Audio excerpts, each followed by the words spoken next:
তোমরা সবাই হয়তো আমাকে মিনি ব্লগে দেখে থেকেছো। আজকে কিন্তু আমি তোমাদের জন্য একটা বড় ব্লগ নিয়ে চলে এসেছি। আমরা পরিবারের সবাই মিলে আজকে চলে গেছিলাম শিরডি সাই বাবা টেম্পেলে, যেটা কিনা পানিহাটি জয়প্রকাশ নগরের সামনে। সোদপুর থেকে যদি তুমি সোদপুর স্টেশন থেকে যাও তবে কিন্তু অটো নিতে হবে, আর যে অটোতে মাত্র 5 মিনিট লাগবে, হাঁটতে হলে ওই 10 মিনিট মতন।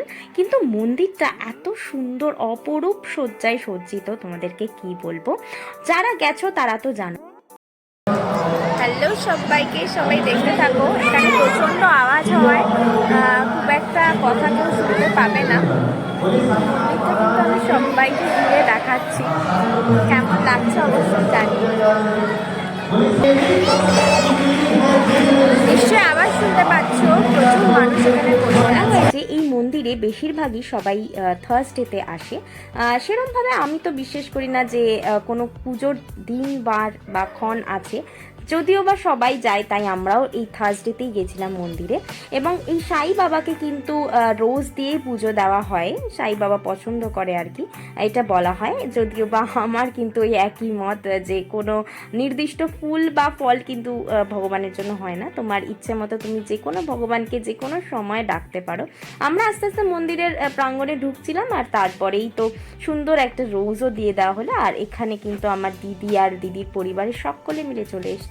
আজকে তোমাদের আসার উদ্দেশ্যটা বলি আসল, সেটা হলো দিদি কিন্তু অনেক দিন ধরে ওর টুইন্স বেবিগুলোর জন্য মানত করেছিল, আর মেনলি ছোট বেবিটার না একটু অসুস্থ হয়ে পড়েছিল, তাই জন্য মানত করেছিল যদি মানতটা পূর্ণ হয় ও কিন্তু সবাইকে এখানে খিচুড়ি বিতরণ করবে মন্দিরের প্রাঙ্গণে যারা যারা থাকবে, যারা বসে থাকবে প্রত্যেকেই। আর আমরাও সবাই মিলে তাই এখানে হাজির হয়ে গেছিলাম এই সবাইকে একসাথে বিতরণ করার জন্য খিচুড়ি। সত্যি বলতে আমি এরকম কোনো অনুষ্ঠানে আগে আসিনি, তবে আমার ভীষণ আসার ইচ্ছে ছিল। আমি অফিস থেকে এসেছি, খুবই টায়ার্ড ছিলাম, তাও আমি চলে এসেছি।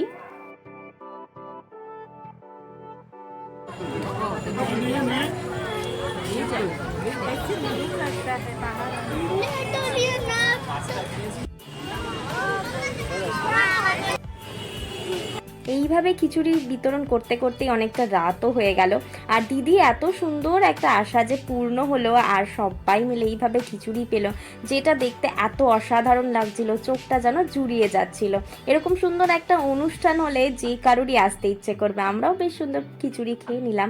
আমি যদিও একটু টায়ার্ড হয়ে পড়েছিলাম, অনেকক্ষণ ধরে অফিস থেকে এসে ধকল যাচ্ছিল, কিন্তু সত্যি বলতে এই মন্দিরে এসে তোমরা যদি বসো তবে কিন্তু তোমার সমস্ত নেগেটিভিটি দূর হয়ে যাবে। আমার তো মনে হয় যেন সময় পেলে আমি আবার কখনো আসবো, ভীষণ ভালো লেগেছে। আর এই মন্দির প্রাঙ্গণটা আসলে অনেকটা এরিয়া নিয়ে তৈরি, আর ভীষণ শান্তময় পরিবেশ। তোমরা সময় পেলে কিন্তু একদম একটা যে কোনো বিকেলে সপরিবারে ঘুরে আসতেই পারো। তোমাদের সাথে দেখা হচ্ছে অন্য একটা ব্লগে, ততক্ষণের জন্য সবাইকে টাটা।